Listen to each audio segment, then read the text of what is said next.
And that was a crazy game one, Stonefeld. Yeah, Dory. Kiba got Kaisa, but who cares? Because Issei got Thresh and said, AOE, you don't get to play the game. Yeah, I completely agree. I know that everyone's going to meme the Kiba had a ton of kills. Kiba got the pentakill taken away. But let's be completely honest. We were sitting in this call just so hype every single time Issei threw a hook. Every single Ornn ultimate that got blocked. Every single time that Gragas was just not allowed to play the game. And we were hyping up this Gragas Yasuo combo so much, and it just couldn't do anything all game. I'm taking notes as I'm watching the game, what I want to talk about. And 4 or 5 times in a row, I was just like, Issei smurfs. Like, just Ornn tries to get a knockup. No. Gragas tries to get a knockup. Not going to happen. I have a flay. I haven't seen a Thresh 1v9 that hard in a that's like Mad Life. Like, that was insane. Yeah, but I mean that early game was madness. Let's try our best to break it down a little bit. Elise ganked 2 lanes at level 2, sorry. Mm-hmm. To anyone who has those cards in bingo, congratulations. I'm on that list. But Elise's early pressure just kind of set bot lane up so that Elise, how many times did these junglers go mid in the first 10 minutes of the game? Oh my god. Yeah. So I think Elise was like just absolutely smurfing like shoot'ems. Noticing that Tristana didn't take cleanse, even though there's a Thresh and an Elise and a Shen in the game, which is it's kind of a toss up, right? Because on Tristana you do have the rocket jump, you can get out of a lot of situations, but not at level 2, not at level 1. You don't have those abilities available to you, and so Elise just clears 2 camps, 3 camps, and comes bottom. Yeah, And and to be completely honest, yeah, and I can't hype up this game anymore. But let's, as we transition into the actual draft for Game 2, we've got their side switching over here, and the immediate Hecarim ban is already pulled out, as well as the Scar again. This is looking very reminiscent of Game 1, actually. Let's just keep in mind, what kind of draft adaptations do you want to see out of AOE in order to actually win Game 2 here? Yeah, something that I realized kind of in the early game is that Seraphine was neither picked or banned by either team, and I think that champion is very strong on the patch. And I don't know if it's just because both of these teams want to play so aggressively that they're not willing to flex at mid. They want to play the Zed, they want to play the Yasuo, you know what I mean? So I'm not sure if we're going to see it, but I would like to see it because I think it could have added to either team's composition. Issei obviously smurfing on Thresh, so maybe you don't want it in the support role, and it's kind of hard. Maybe you to flex it mid because you do have, people that are trying to play Zed and Yasuo, like I said. So I want to see if they bring it out. Yeah, and I mean, this is looking very reminiscent of Game 1, and the Kalista actually finally getting locked in, but AoE decides to drop the Udyr ban for an Elise ban. That's a pretty telegraphed first pick Udyr here. Again, these teams know it's a new patch, but they're going to be playing around what they're comfortable with. So Udyr is still perfectly reasonable, even if the jungle meta is going to be favoring some of these early gankers. However, we do see that menace bot lane, the Thresh Kaisa being allowed again. But in this case, Beastlance and Jabber are saying, no, we're going to beat you at your own game. We're getting our Kalista. We're getting Nautilus. We are going to be the best hook champion lane here. And we want to actually take this to you. I actually am a big fan of them not backing down and actually trying to push the subject harder. Yeah, and I really think that Flaming Thunder on the top side of the map plays really, really well when his bottom lane is enabled. I thought he made a lot of really good rotations, and other than just, getting smurfed on by Issei, I thought he had a really good game and played weak side just a little bit better than Miho. So I do like them doubling AoE, doubling down on the Kalista Nautilus and saying, you know what, if you want to play 2v2 in the bottom lane, we'll play 2v2 in the bottom lane. And these are some intelligent bans actually coming out to kind of disable that from happening from the side of Glaive. You see the Yasuo going down again. We don't want Yasuo pushing. We don't want to pair it with anything that can lock you down for a long time. Kalista, Nautilus, great enablers for Yasuo, and they definitely saw that coming ahead of time, as well as with their pick of Mr. Olaf early on. Maybe after these jungle changes, there's a chance that it kind of stabilizes that Udyr versus Olaf matchup, where for the past few patches, Udyr has been dominating. Yeah, and we see the Gnar ban coming out and immediate Ornn from Glaive. that's not the champion we wanted to play anyway. And then Sion, so yep, weak side tanks in the top lane. Both teams immediately locking in these tanks and just going, yeah, yeah, let's fight in the bottom lane. Let's do it. Let's do it. Like I challenge you. Let's go.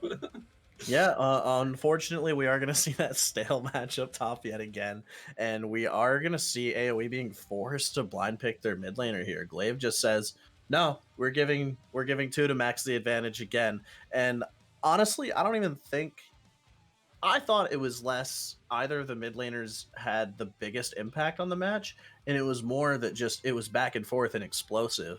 So, do you see either of these teams trying to stabilize the lane state mid this game, or do you see that explosiveness continuing through the whole series? So I again I see that the Seraphine is still up and they're not going to pick it. So here comes the Akali. Like I said, I just don't think these two players want to play that champion in the middle lane. They want to play something that's going to pop off. They want to play something that has a lot of pressure. And so yeah, I think that the Enchanter kind of support mid laner would have been the best here. And you kind of see that with the Ari, but with a little bit more agency than something like a Seraphine. And I think we have something that's really Oh, and they swapped to Cassiopeia at the very last second. well, Very powerful. why would I talk about a pick that hasn't been locked in? And we see this is incredibly powerful against Callista and Akali here. Sion kind of doesn't really care about Cassiopeia, but again, you see two very telegraphed, we're running at you comps yet again. Except this time, Glaive put the ease of took a step back on that level of execution because had they not stabilized bot lane, and had such a good performance from Issei, I feel like there's an opportunity for the craziness of that game one to have gone potentially in AoE's favor. Yeah, I thought the early trading was actually going to favor AOE God Squad in that last match because they did scale a lot better. And I do think that if they had played some of those team fights just a little bit better, if they had got some different angles instead of just running right at Issei's Thresh, they could have absolutely popped off and absolutely won that game. I thought it was in their hands to win. The Yasuo was pretty fed. The Tristana was still scaling. And now it's the other side. Glaive has this option of scaling with the likes of the Cassiopeia. Not to mention, I really like the Cassiopeia pick because it messes up a lot of what AoE God Squad are trying to accomplish. The Miasma is going to come down and just keep the Callista from jumping around, keep the Akali from jumping in. And so look for Totemax to really, really punish these, dash mobile champions with the Miasma in the early game, and they just have too much damage to deal with in the late game. Yeah, and that's kind of an issue completely because there is that ticking time bomb, but there's really only two lanes of setup, right? The side lanes. Akali does have the ability to assist Udyr in a way, but Cassiopeia's miasma and her ability to play from range makes it so difficult for this combo to roam. And since we're strapping Jabber again onto a champion that, like we said in the pre-show, wants to stick to Beastlands. Like you're going to get the most opportunity for trading out of having that O-Sworn, out of trading with your W O-Sworn passive, doing a ton of damage, layering that CC. So while roaming Nautilus would be great, Callista kind of is put into an awkward situation being put against this Kaisa Thresh combo. If she's left on an island here for Nautilus to roam mid and try to escalate the mid lane, and escalate the state of the game and speed things up, then it looks like they just have to play through bot lane in this case. Yeah, they've laid their cards on the table and just said, "This is what we're doing. This is and you're going to have to deal with it." But we do talk about the top lane matchup not being the most exciting in the early game. But in the case that this game is similar to the last one, there are blows traded back and forth, and around the 20-minute mark, things are kind of equal. I think that these top laners and their job to engage is going to be very, very important. So I know we're not going to be panning up there in the early game to watch the wet noodle fight, but I do think that these engage heavy tanks are going to be really, really important because whoever gets the better engage can absolutely just crush the fight immediately. I absolutely agree 100% here. Um, we did say it was going to be a wet noodle fight in the top lane. I mean, I've seen crazier things happen, but I'm pretty sure last game they didn't have a single kill in the actual top lane. I wouldn't be surprised if we went back and looked at the actual like kill like heat map of that game. I wouldn't be entirely surprised at all if there were zero kills in the actual top lane. Yeah. There was like one really late fight that the AOE won, like at their inhibitor turret or something like that. But other than that, it was just two champions just trading, and they're playing the lane well, and that's what you have to do when you're in the top lane, right? We're not trying to say that these folks are bad players by any sense of the Mhm. imagination. But yeah, it is kind of funny when there's 9 kills in the first 10 minutes of the game, and the top laners are just 0, 0, 0.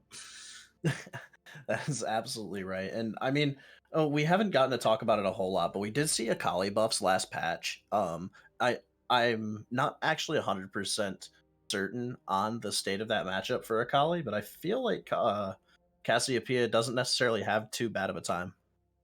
Yeah, I don't think Cass is going to have too bad of a time. The early pressure from Akali got nerfed a lot recently, so I think that she's gonna have a difficult time, managing her energy, because the Q for Akali, it just takes up so much energy. You can't just Q for free anymore to shove the wave and roam. And so, if Sharp Circle has practiced this, I think that it's a champion that has a lot of skill expression, can find interesting flanks.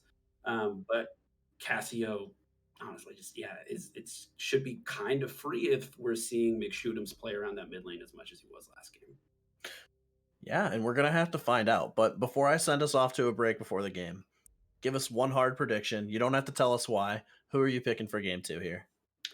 I think Glaive esports comp scales better, and I've seen Totemax pop off on Cassiopeia before, so I'm going to give this one to Glaive. And I'm right there with you. As strong as I think the early game on AoE can possibly be, and how excited I am to see Beast Lance Callista, I'm still going to trust Glaive. They've got all comfort and they've got an awesome comp. So we're going to get back to Mac and Gunjin here in just a moment. But before that, we're going to go to a quick intermission and we'll see you guys at the end of game two. Stay tuned. Why she hides her glowing gaze when night turns crimson gold to gray. For silent falls the guilty sun as day to dark does turn. One simple truth she dare not speak. Her light can only blind and burn. No mercy for the guilty. Bring down their lying sun. Blood so silver black by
Hello, Summoners. Welcome back onto the Rift for game number 2 of this best of 5 series. It's AOE God Squad on the blue side, the number 3 seed coming out of the mid league. And on the red side, we've got Glaive eSports, Rose, the number 2 seed. After dominating game number 1, they are looking to keep the train rolling. Kiba and Issei back on the same bot lane duo. The rest of the map changing it up a little bit. Specifically, Gunjin, I think we got to start with this menace in the bot lane. It's none other than Beastlance on his signature champion.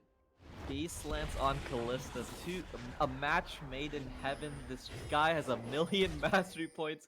How hard is it to get that? Pretty difficult. How hard is it to get that on Callista as an AD carry? Even harder, because you have to play that champion. I love Beastlance as AD carry. I think his Callista proficiency really shows with how he kind of plays the lane state out.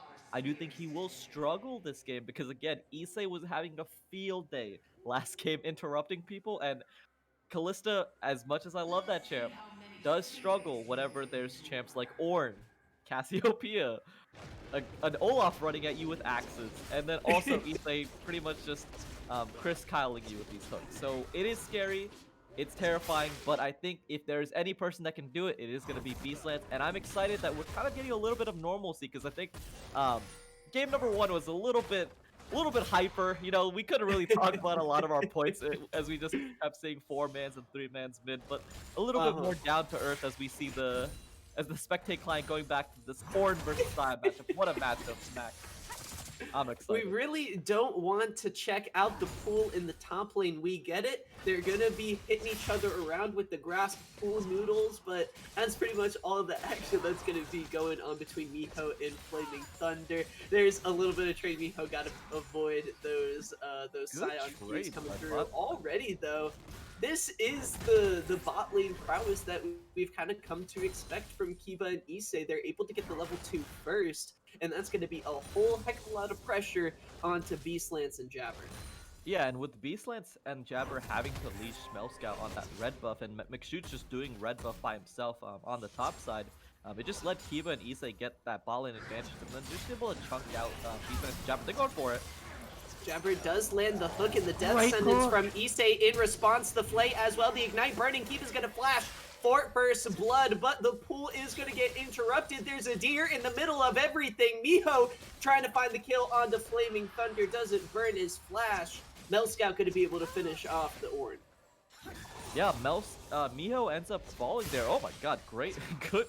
Large amount of spears, but not enough damage. Again, Beastlance and Jabber with them having to leash their jungle, and Kiba and Issei just getting to lane by themselves, getting the level 2 advantage, and then great play by Issei. Again, we talk about this guy letting these hooks over and over again, getting the return hook off the Jabber, getting the solo 2v2 kill, and this is not what you want to start.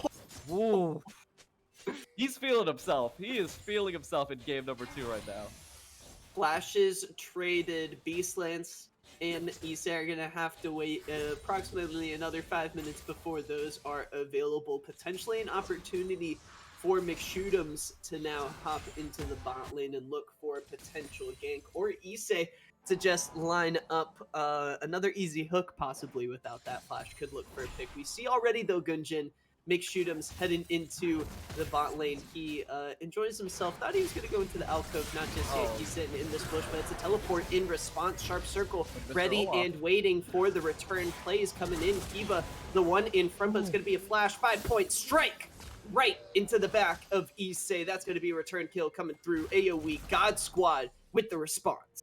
Beastlance was able to get a ton of spears onto Issei, and good teleport by Sharp Circle to kind of just be aware of that play. It looked like both teams were kind of baiting it, but Sharp Circle, being the Akali, especially with the teleport speed buff, was able to kind of just secure the kill out.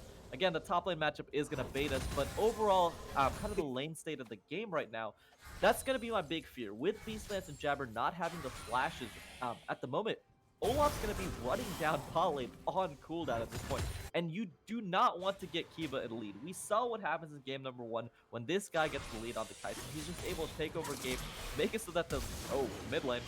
Totemac's gonna get stunned, Bear slapped, but look at the grounded. Totemac's with the barrier. He's dishing out the damage, and he is able to pick up a kill on the Scout. You can't catch the snake. He's gonna be able to walk away. That first team all-pro mid laner Totemax right there, turning the 2v1. He said, "This is my pool. You do not come into this one." Is able to kill Melscout. Great 2v1 by Totemax there, showing kind of just his proficiency on the champion. Top lane. Flaming Thunder getting real low. McShootums doesn't get the other undertow, but it's off cooldown. Now he's flashing under the turret, and that is going to be the kill. Another one going over to Glaive, making big individual plays happen. Flaming Thunder, no teleport available, is going to lose that wave under the turret, and another early game going the way of Glaive. This is their comfort zone. Yeah, and for the side of AOE God Squad, they wanted to use this PowerPoint of the Callista Nautilus pick to kind of accelerate with Melscout coming down, Sharp Circle having the TP in this matchup against the Cassiopeia. But with, again, that's the big thing I love watching Glaive. They're able to exploit these small kind of inconsistencies in the bot lane. Having the only thing that AOE God Squad's bot lane did that was different than Glaive's bot lane was leashing. But that leash turned into a bot lane kill, into forcing out Sharp Circle's TP as well, which then led to Totemax having control, and then eventually that mid lane 2v1 from the side of Totemax. So like, a lot of these plays are all connected, and it all comes from this bot lane of Glaive just being so dominant. It requires so many resources from all teams to kind of deal with. Traded Issei, no flash available, gonna try to flay Jabber under the turret, but he gets taken down, unable to walk away from that one. A solid pick there, and that is the strength of this AoE composition. Gunjin, they're hanging on to this one. They have a lot of engage potential. Jabber with flash. McShootums doesn't want to pull the trigger here just yet. Yeah, he doesn't want to pull the trigger. He may have been spotted on vision, but I think he blast coned over, but it looks like he's going to try to catch the AoE bot. Eastlance doesn't have flash. Here comes Mr. Olaf into a bot lane near you, going to Ragnarok the hook, and Jabber exploded there with the pop of the Kaisa passive. Meanwhile, the Petrifying Gaze gonna miss. Sharp Circle looking for the kill, going to dash on out of there. The perfect execution coming through from the AoE mid laner. Well done from the Akali play there. Sharp Circle showing his proficiency on the champion right there. Great combo. With the recent Akali changes that we saw in patch 11.6, the buff to the Akali E2 damage, it was a lot. Again, it adds a lot more burst to that kit. It does kind of reduce. I don't know if this is gonna happen. Oh my god, Miho! Miho with a solo kill onto Flaming Thunder. We thought it was all fun and games, but that pool noodle was loaded with something different, Gunjin. I think both of us didn't want to mention what we were seeing because it was like no way it happened. Someone's gonna just ulti out of this, and then Miho just kind of collapse out Flaming Thunder. They're getting the solo kill. They're going for it. The hook does connect onto Jabber. Kiba flashing away. The turret shot really hurts, and that's going to be a kill going down. Jabber falls in the bot lane. Beastlands wanting to go too aggressive. Can't make that play happen. And the pickup of the Guardian from this Thresh of Issei was really important there, just kind of taking up a little bit of that initial burst damage with the Nautilus kind of flying in, and Beastlance's Callista Spear shots was able to turn that, and great 2v2 by the side of Glaive eSports. We can see AOE God Squad's bot lane is kind of getting a little bit, I wouldn't say desperate, but they want to make something happen, because when you pick a lane like this, you want to have something happen, because again, Kiba and Issei do end up outscaling you, especially around that, when Kaisa gets that 100 AD, getting that QO ball, at that point, Kaisa is almost un-1v1able by most AD carries, especially by the Callista pick. So Beastlands and Jabber trying to force something, trying to get something to happen in this bot lane, but a little bit too over-aggressive, and Issei is just kind of playing out of his mind right now. Right now, numbers advantage for AoE God Squad on the top side of the map. That is going to be the green light for Melscout to try to get the first Rift Herald this time around. McShootums on the bottom side of the map, very unlikely to pick up a steal this time around. Even Jabber moving up into the mid lane over to the Rift Herald as well to make sure that goes over to the way of AoE God Squad. The kills, Gunjin, so far might not have been going all their way, but they picked up the dragon earlier on. The next one going to be spawning in just under 90 seconds. It's going to be potentially a close fight. Who are you thinking right now has the edge? Right now, in terms of the edge, I would give it over to the side of Glaive eSports Rose. I think their team fight is just kind of easier to execute. Obviously, Miho with that Horn ultimate is going to do a lot of work. They're going to go for a play of mid lane, but the big member I want to mention is McShoots is so strong right now on that level 7 Olaf, having the Iron Spike whip already completed. He's going to be able to run down a lot of members of the side of AOE Godspot, especially defense. That's going to be the big member I want to watch alongside Sharp Circle, but see, this is the top lane trading. Like now I'm kind of like I like hold my breath because I'm like maybe this is the 1 out of 10 where it does end up resulting in a play. Bot lane.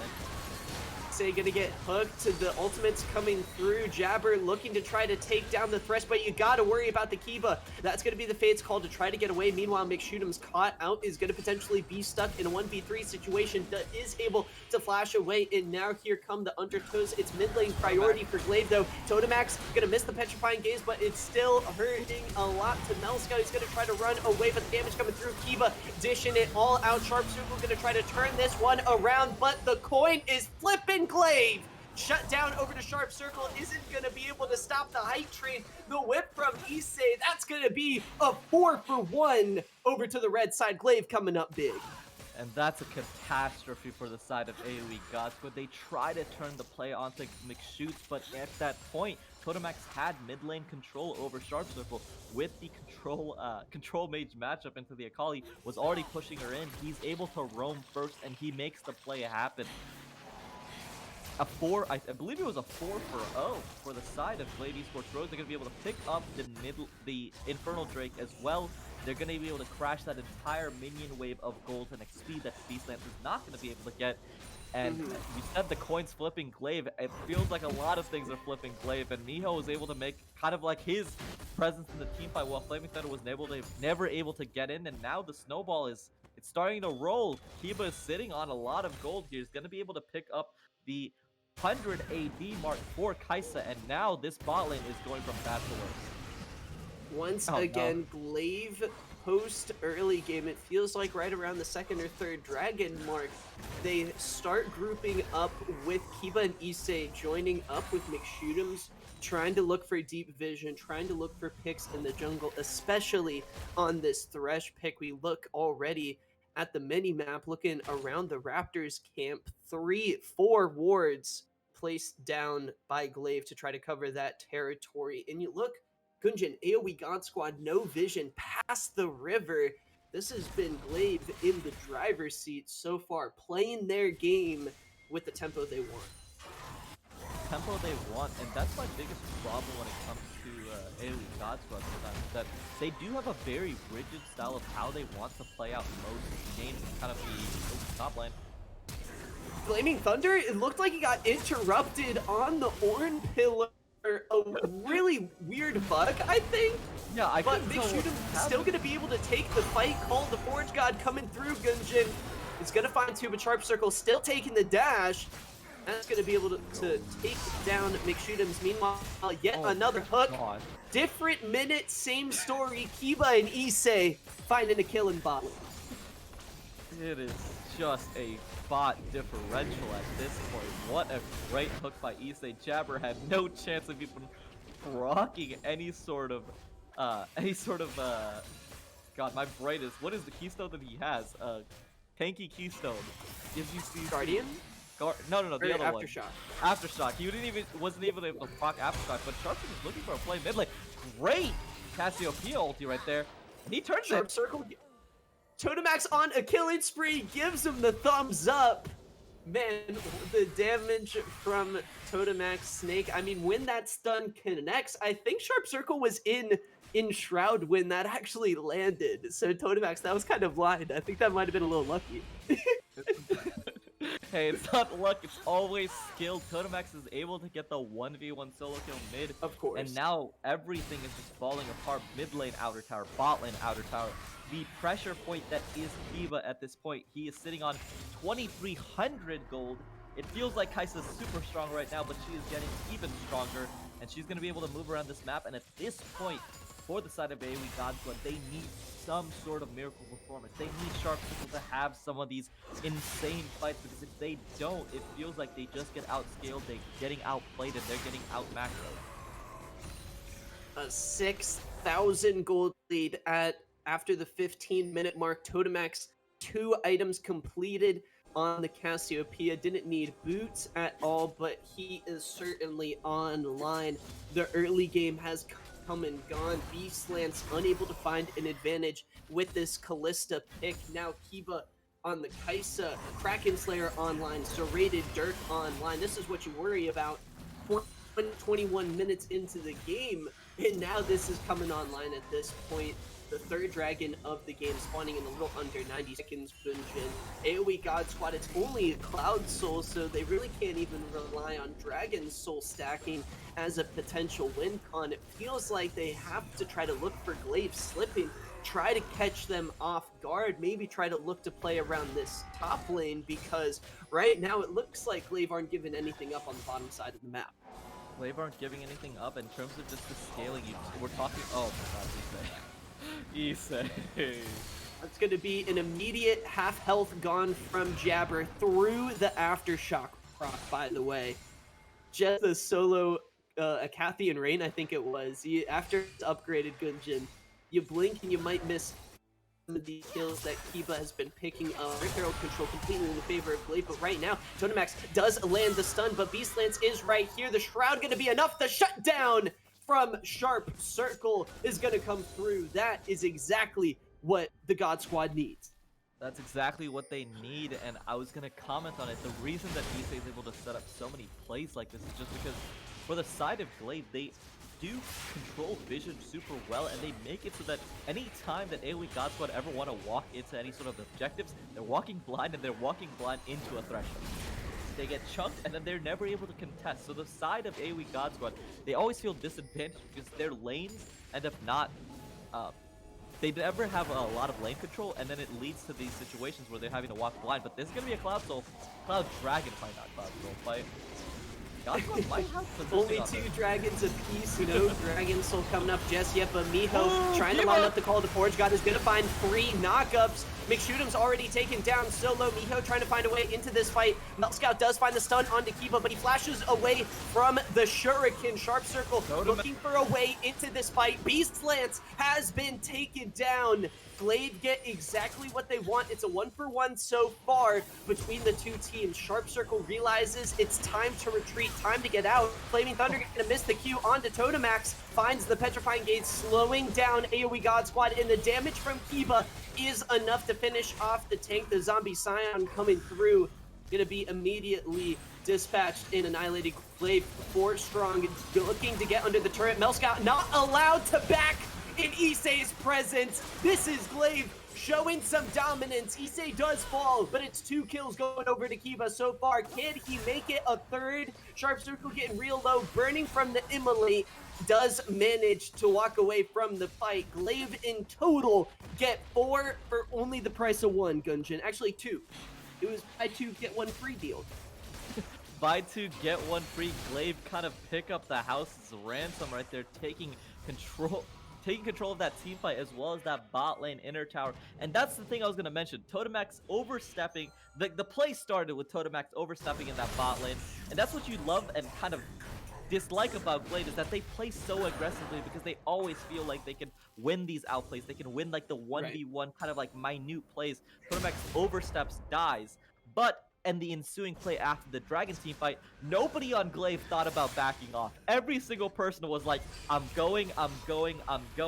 Issei constantly is making these great flash hooks, gets the engages off, and that's the big thing. When you play this aggressively, you win high, but you also end up kind of losing in situations that you should not be. Totemax should never be caught out in the bot lane like that, but when you play that aggressively, it can lead to situations like instead of picking up just the 2 kills at the start, they end up kind of cleaning house. And now they have And we know with that Baron control, knowing how Glaive plays, that comes the potential Baron threat. With how strong Kiva is right now and how strong Totemax is on this Cassiopeia, I feel like the objective could get melted. The objective gets melted, and right now, there is absolutely no vision from the side of AOE God Squad in this topside jungle. And so they're walking blind into Issei Hook. Every single bush they walk into, Issei could be there. And Miho, they're going to have to walk into a choke against Horn ulti. This is going to get scary. Teleport coming through. Sharp Circle wants to try to join the fight, but is it going to be over before it even started? He actually gets hooked down. Kiba is so healthy, dishing out the damage. Sharp Circle going to try to turn it around. Is actually able to take down McShoot'ems, but it is all Glaive. Sharp Circle barely able to survive. The health bars just got instantly melted. I felt like Gunjin walking into the Kaisa, walking into the Cassiopeia. It was free fire raining down upon AOE God Squad for Glaive, and they pick up the Baron as well. Completely free real estate, having to walk into an Ornn and a Thresh ultimate. I do not recommend it. It was absolute lambs to the slaughter right there, as Kiva just had a field day, absolutely no threat on him. And again, Sharpsicle is trying his best to try to get into the backline, but he has absolutely no help. And when you don't have any of these sums being burned because of just good skirmishing, every single person on the side of Glaive has their flashes up, their heals up, to make sure that Sharpsicle can never get anything off. And at that point, 21 minutes in, we are sitting at a 10k gold lead for the side of Glaive eSports, as they kind of are ready to put the nail in the final nail in the coffin for the side of AOE God Squad in this game number 2.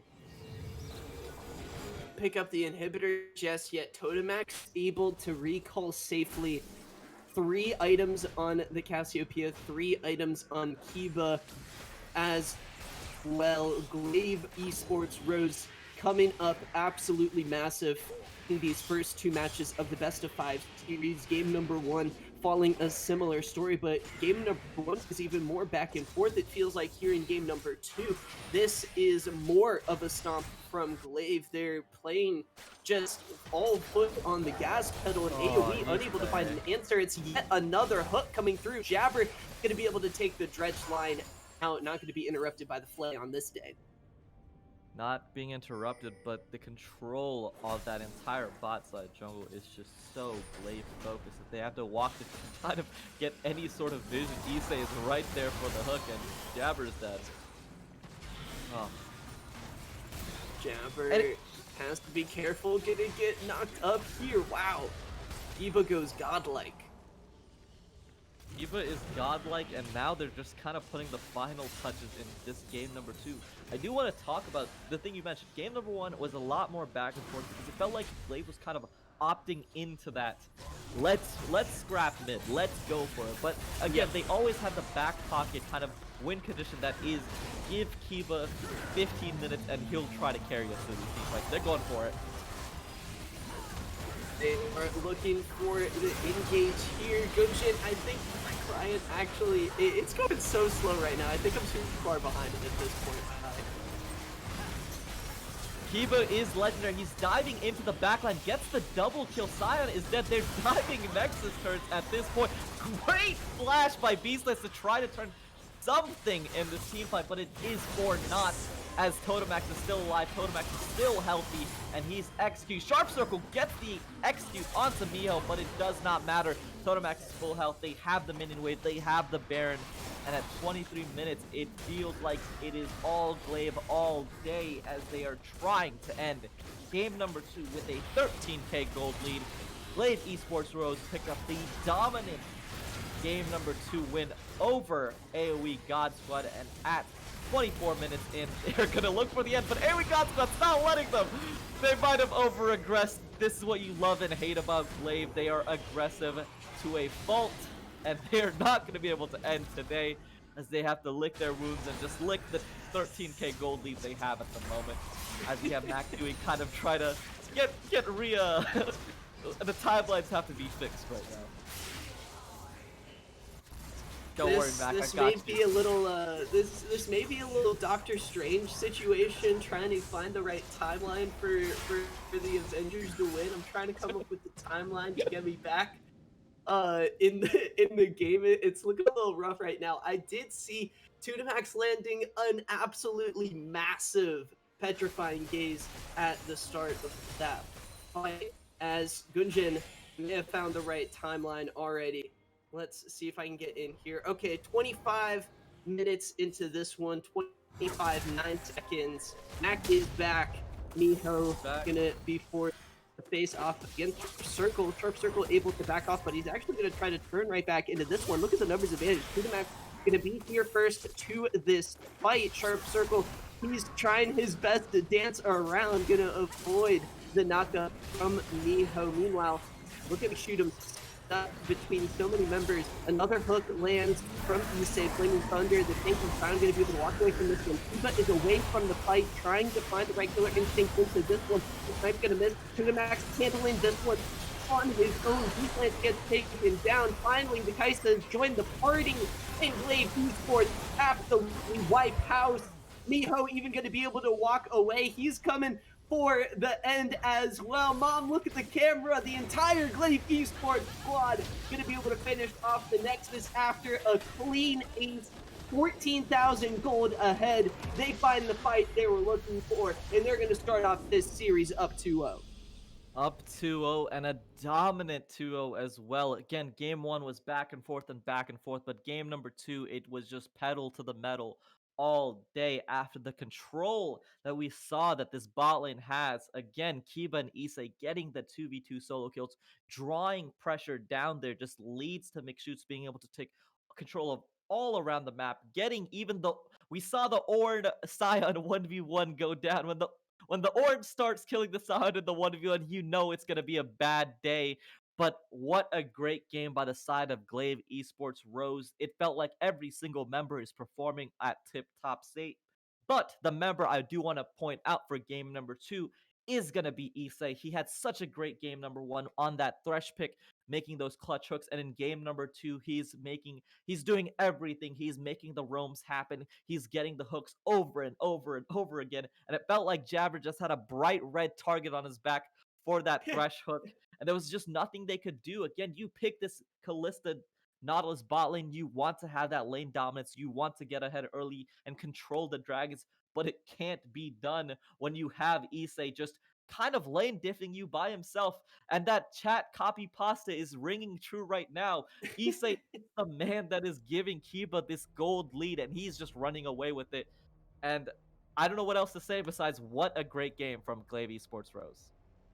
At this point, Issei's making the bot lane look a little too easy for a much more in-depth breakdown of that game. We are going to toss it back over to our absolutely lovely analyst desk, Dory Casts this night for us. Very excited to have